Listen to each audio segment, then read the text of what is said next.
बोर्डची टेनंट असाल, वकफ बोर्डची जर टेनंट असाल, त्याचा वकफ बोर्ड आणि तुमची आपसातली रजामंदीचा विषय आहे, माझ्या विषयी नाही आहे. तिसरी विषय की तुम्ही मान्यच करता बांधकाम परमिशन आम्ही घेतलंच नाही, कुठलाही बांधकाम परमिशन घेतलंच नाही, तो बांधकाम पडणारच. कोणती बांधकाम पडणार नाही, कोणती बांधकाम आम्ही रेग्युलराईज करू शकतो, ते रिझर्वड एरियामध्ये येत नाही, ते रिझर्वेशनमध्ये येत नाही, म्हणजे ते रस्त्यात येत नाही आणि किंवा गार्डनच्या स्पेसमध्ये येत नाही. अशा बिल्डिंगला मात्र आम्ही ते पाडणार नाही. उलट आम्ही त्यांना आवाहन करतो, त्यांच्या टांगती तलवार ते मी दूर करण्याचा प्रयत्न करतो.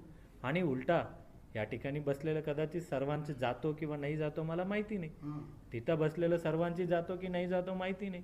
पाठीमागे 36 मीटरच्या पहिलीकडे सुद्धा भरपूर लोक त्या भागामध्ये काश्मीर नगरमध्ये राहतात. आमचा आग्रह आहे, मी मिस्टर समीर काझी साहेबांना आम्ही बोललो की साहेब ह्या ठिकाणी तुमच्या वक्फच्या जमिनीमध्ये बसलेला आहे, ते गोरगरीब आहे, परंतु त्यांच्या टांगती तलवार आहे की त्यांना कधीपर्यंत आपण असेच ठेवता. उलटा त्यांना गुंटेवारीमध्ये रेग्युलराईज करून घ्या, वकफ बोर्डची NOC घेऊन टाका.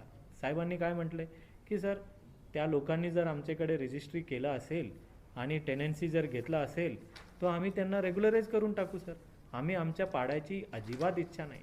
हां, या 36 मीटरमध्ये जे येत असेल तुम्हाला जे 36च्या 18 झालेले असे जे तुम्ही समजता, त्याला वायडनिंग करायची, त्याला किती पहिल्यापासूनच 91मध्ये उलटा रस्त्याचा वाढ होतो, छोटे कुठे होत नाही.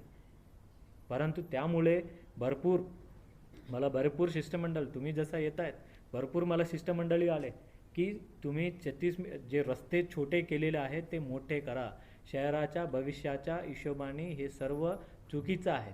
आणि म्हणून आम्ही ज्या ज्या ठिकाणी किती परवानगी दिल्या, त्या ठिकाणी परवानगीच दिली नाही, त्या ठिकाणी मग तो ट्रॅफिकच्या असेसमेंटच्या अनुषंगाने तो तेवढा छोटा केलं तर परवडतो, असे जर वाटलं ते छोटा होईल.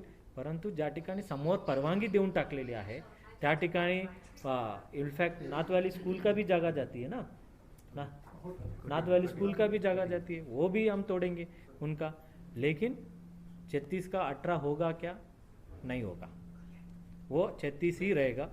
आणि ज्या 36च्या पहिलीकडे अजून 4 मीटर सुद्धा तोडायचं, परंतु त्या ठिकाणी आम्ही एक सामंजस्य भूमिका घेतो, 36 मीटर नंतर एकही इंच तोडत नाही. आणि ज्यावेळेला भविष्य कालावधीमध्ये तुम्हाला रेग्युलराईज होऊन ज्यावेळेला रिवाईज परमिशनसाठी याल त्यावेळेला तुम्हाला रितसर ते तुम्हाला 4 मीटर समोरचं